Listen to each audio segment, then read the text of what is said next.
July 11 വിശുദ്ധ Benedict.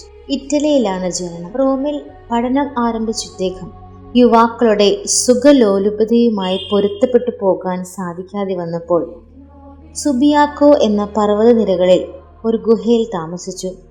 ക്രമേണ ഇദ്ദേഹത്തിന്റെ വിശുദ്ധി കേട്ടറിഞ്ഞ പലരും കൂടെ താമസിച്ചു. എന്നാൽ ഇദ്ദേഹത്തിന്റെ കാർക്കശ്യം ഇഷ്ടപ്പെടാത്ത സഹപ്രവർത്തകർ ഭക്ഷണത്തിൽ വിഷം കലർത്തിക്കൊടുത്തു. ഭക്ഷണ പദാർത്ഥങ്ങൾ ആശീർവദിച്ചപ്പോൾ ആ കോപ്പ തന്നെ തകർന്നു വീണു. 28 വർഷ കാലഘട്ടത്തിനുള്ളിൽ 12 ആശ്രമങ്ങൾ സ്ഥാപിച്ചു. പുതിയ നിയമസംഹിതകൾ ഉണ്ടാക്കുകയും ചെയ്തു. ദാരിദ്ര്യം, കന്യാവ്രതം, അനുസരണം എന്നീ 3 വ്രതങ്ങളും സന്യാസ ജീവിതത്തിന്റെ ഘടകങ്ങളാക്കി മാറ്റി.